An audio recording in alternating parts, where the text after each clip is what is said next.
100 साल पहले, जी हाँ, लगभग 100 साल पहले की दिल्ली और आज की दिल्ली में जमीन आसमान का फर्क दिखाई देता है। शहर का प्रसार और कॉलोनियों का विस्तार तो अलग बात है, मगर जो परिवर्तन इस काल में हुआ उसे सामाजिक शैक्षिक क्रांति से कम नहीं कहा जा सकता। दिल्ली में महिलाओं को पढ़ने और आगे बढ़ने का अवसर देने का श्रेय भी चांदनी चौक शाहजहानाबाद यानी पुरानी दिल्ली को ही जाता है और महिलाओं के पढ़ लिख जाने से ही दिल्ली में सामाजिक क्रांति हुई है और प्रगति का मार्ग प्रशस्त हुआ है। कहते हैं कि एक कन्या के पढ़ लिख जाने से पूरे परिवार को शिक्षित होने का अवसर मिलता है। दिल्ली में कन्या शिक्षा में अग्रणी भूमिका निभाने का काम पुरानी दिल्ली के ऐतिहासिक इलाके से शुरू हुआ। दिल्ली में अब नारी बेचारी नहीं है। दिल्ली में अब नारी चौके, चूल्हे और बुर्के पर्दे से बंधी हुई नहीं है। दिल्ली में अब महिला अंगूठा टेक और अपने अपने पतियों की बंधी बंधाई राय से पाबंद नहीं है। आज दिल्ली की नारी ने अपनी तकदीर और दिल्ली की तस्वीर बदल दी है। दिल्ली में इस सामाजिक शैक्षिक परिवर्तन की शांत क्रांति की उज्जवल चिंगारी की शुरुआत चांदनी चौक इलाके में हुई। इस ऐतिहासिक क्षेत्र में ऐतिहासिक इमारतों, स्मारकों, हवेलियों, कटरों, कूचों, बाजारों, धर्मशालाओं और मंदिरों आदि को देखते देखते एक ऐसा मंदिर भी देखने को मिला जिसे शिक्षा का मंदिर कहते हैं। शिक्षा का ऐसा अनूठा मंदिर जिसने नारी शक्ति को रास्ता दिखाया, कन्याओं को घर की दहलीज से निकलकर स्कूल तक आने की प्रेरणा और हिम्मत दी। शिक्षा के इस अनूठे मंदिर का नाम है इंद्रप्रस्थ हिंदू कन्या विद्यालय। दिल्ली का पहला कन्या विद्यालय उस समय खुला जब लड़कियों को पढ़ाने की बात करना भी मुश्किल था। लोग लड़कियों को घरों की दहलीज में बंद रखकर घर के कामकाज में ही उन्हें अपने आप प्रशिक्षित करने में विश्वास रखते थे।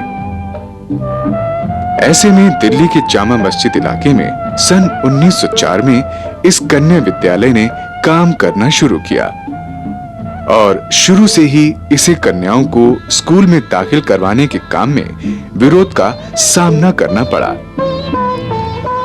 विरोध लगातार जारी रहा, परंतु इच्छा शक्ति, संकल्प शक्ति और दृढ़ इरादे के सामने विरोध ज्यादा देर तक जिंदा नहीं रह सका और दिल्ली में पहले कन्या विद्यालय ने काम करना शुरू कर दिया।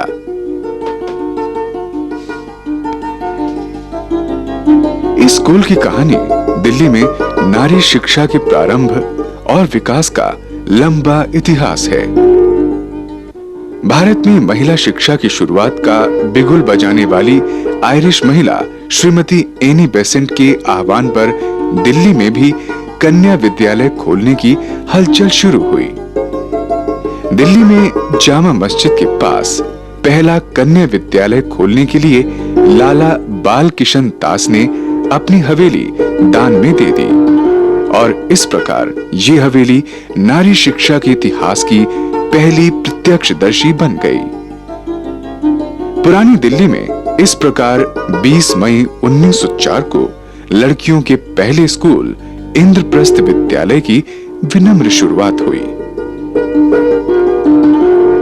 इस स्कूल को चलाना आसमान से तारे तोड़कर लाने के समान था।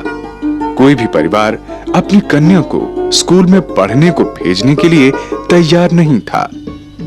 निरक्षरता के अंधकार में इतना अंधविश्वासी आकर्षण था कि उसके आगे शिक्षा का उजियारा निरर्थक दिखाई देता था। इस भ्रम जाल और भ्रांति को दूर करने की आवश्यकता थी। लाला सुल्तान सिंह, रामप्यारे लाल, बनवारी लाल और लाला जुगल किशोर ने इस असंभव काम को संभव बनाने के लिए घर घर जाकर कन्याओं को स्कूल में दाखिला दिलाने का काम किया। उनकी मेहनत रंग लाई और सन 1904 में 6 लड़कियों के दाखिले के साथ स्कूल की यात्रा की शुरुआत हुई। ऑस्ट्रेलिया से आई स्कूल की संचालिका और मुख्य अध्यापिका मिस माइनर की मेहनत, लगन और प्रबंध क्षमता से इंद्रप्रस्थ स्कूल अपनी पहचान बनाने लगा। इस स्कूल की विकास यात्रा गौरवशाली है। सन 1910 में यहाँ अंग्रेजी भाषा का विषय शुरू किया गया। सन 1912 में हॉस्टल की व्यवस्था की शुरुआत हुई। 1916 में इसे मैट्रिक स्कूल का दर्जा मिला। 1917 में विज्ञान विषय की पढ़ाई शुरू हुई तो 1924 में इसी स्थान पर दिल्ली का पहला महिला इंद्रप्रस्थ महिला कॉलेज भी शुरू हुआ, जो इन दिनों शामनाथ मार्ग पर आईपी कॉलेज के नाम से विख्यात है। विद्यालय के विकास का रास्ता आसान नहीं था। कई बार पहाड़ जैसी बाधाओं का सामना करना पड़ा। अंग्रेज सरकार को लगा कि कन्याओं की शिक्षा से उनकी हुकूमत के प्रति विरोध बढ़ जाएगा, तो उन्होंने स्कूल का अनुदान बंद कर दिया। मगर अनुदान बंद करने से भी 1917 में स्कूल बंद नहीं हुआ और ये अनवरत यात्रा चलती रही और चलती रहेगी। चांदनी चौक इलाके में शानदार हवेली में चल रहे विद्यालय की आन, बान और शान निराली है। ये हवेली आज भी अपने रख रखाव के कारण अच्छी तरह जानी पहचानी जाती है। इसे 1995 में हेरिटेज अवार्ड से भी सम्मानित किया गया। विद्यालय के प्रवेश द्वार को देखते ही इस हवेली की भव्यता का परिचय मिल जाता है। इस विद्यालय में जाकर यह विश्वास पुख्ता हो जाता है कि चांदनी चौक इलाके की आत्मा मिली जुली तहजीब से पूरी तरह जुड़ी हुई है। इस विद्यालय में भी मुगल और हिंदू वास्तुकला का बेजोड़ संगम दिखाई देता है। हवेली में कभी अलग अलग मर्दान खाना और जनान खाना हुआ करते थे, जो आज भी अपनी अलग अलग पहचान तो बनाए हुए हैं, मगर आज इनमें औरत को पर्दे बुर्के में छिपाकर रखने की दकियानूसी हिदायत मौजूद नहीं है। नक्काशीदार आयरन ग्रिल और गोलाकार स्तंभ आज भी वहीं शान लिए खड़े हैं। आर्चनुमा प्रवेश द्वार स्वागत की मुद्रा में बाहें फैलाए लगते हैं। इन पर सफेद रंग की फूल पत्तियों की नक्काशी ताजगी का एहसास कराती है। विद्यालय के क्लासरूम इतने पुराने हैं, मगर इनमें छात्राएं तो हर साल नई आ जाती हैं। आज विद्यालय में आधुनिक शिक्षा की सभी सुविधाएं मौजूद हैं। हमारे विद्यालय में अच्छे से अच्छे उपकरण खरीदे जाते हैं और खर्च कितना भी लगे प्रबंधक समिति उसका इंतजाम करती है और वो यही प्रोत्साहित करती है कि अच्छे से अच्छा कार्य हो और अच्छे से अच्छे उपकरण खरीदे जाएं। विद्यार्थी के रूप में मैंने यहाँ पर शिक्षा प्राप्त की। उसके बाद मैंने शंकर्स इंटरनेशनल गोल्ड मेडल प्राप्त किया जब मैं 8वीं कक्षा में थी। और उसके बाद फिर 1971 में कला अध्यापिका का मेरा यहाँ पर चुनाव हुआ और उस समय मेरा कमर्शियल आर्ट टीचर यहाँ पर मैं नियुक्त हुई। तब से मेरे मन में लगन थी कि मैं गुरु शिष्य पद्धति को कायम रखूं। मैंने 82 में इसी स्कूल से पास आउट किया था और ये चांस की बात रही कि 88 में जिस समय मेरा बीएड ख़त्म हुआ तो यहाँ पर पीजीटी कॉमर्स की वैकेंसी निकली। तब से मैं यहीं पर काम कर रही हूँ। जो मेरी मैथ्स टीचर थी मिस नंदा, उस समय प्रिंसिपल थी। जिस समय उन्होंने मेरा सिलेक्शन किया तब कहा कि जो हेरिटेज हमने आपको दी हैं, वैल्यूज़ आपको दी हैं, वही आपको बच्चों को देनी है। और मैंने कोशिश की है कि वो वैल्यूज़ मैं बच्चों को दूं। यहाँ मेरे पास 6 क्लास से लेकर 12th क्लास तक के छात्राएं आती हैं और वो कुकिंग में यानी एक पाक कला में मेरे से सीखती हैं और हमारा मेथड जो है वो डेमोन्स्ट्रेशन मेथड है।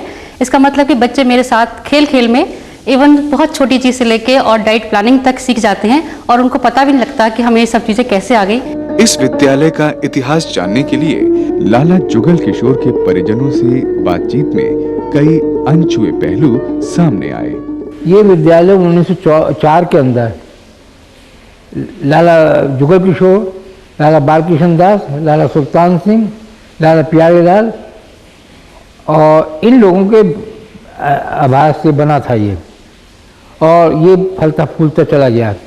ये हवेली लाला बालकृष्ण दास जी ने अपने ही जो है रेजिडेंशियल हाउस अपना दे दिया। उन्होंने कहा इसमें विद्यालय आप चलाइए। 1906 में ये विद्यालय इसके अंदर से चल रहा है। 1904 और 6 के बीच में और जगह था। उसके बाद ये हवेली आई। ये उनकी हवेली बहुत मशहूर हवेली थी जिसको भजन भवन कहते हैं। विशेषता यह है कि अगर आप फ्रंट से देखेंगे, जामा मस्जिद साइड से देखेंगे, वहाँ पर सारा मुस्लिम आर्किटेक्ट है। अगर पीछे खीपीवाड़ा से देखेंगे, वहाँ सारा हिंदू आर्किटेक्ट है। हिंदू और मुसलमानों का संगम है। अगर इसके हॉल में आप चले जाएंगे तो हॉल में क्योंकि ब्रिटिशर्स रूल करते थे तो यहाँ पर मीनाकारी हो रही है जिसके अंदर की सोर्ड और क्राउन भी बना हुआ है ब्रिटिशर्स का। विद्यालय की प्रिंसिपल आज भी इस विद्यालय की प्रथम मुख्य अध्यापिका मिस माइनर की उच्च परंपराओं का निर्वहन कर रही हैं। हमारे स्कूल में जो सबसे पहला हमारा मुख्य फंक्शन होता है वह है सरस्वती पूजा।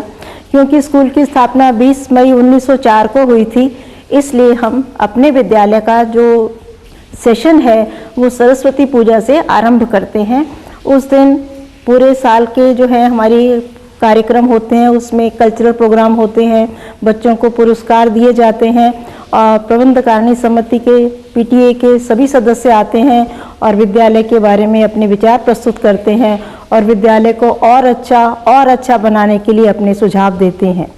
इसके अतिरिक्त विद्यालय में 15 अगस्त का जो फंक्शन है वो भी बड़ी धूमधाम से मनाया जाता है। इस दिन हमारी कोशिश होती है कि देश के किसी बहुत ही उच्च पद पर आसीन व्यक्ति को बुलाया जाए और इस कार्य में हम हमेशा सफल भी होते हैं। पिछले वर्ष श्रीमती शर्मा जो हमारे राष्ट्रपति की पत्नी धर्म पत्नी हैं वो विद्यालय में आई थी और उन्होंने हमारे विद्यालय को जो है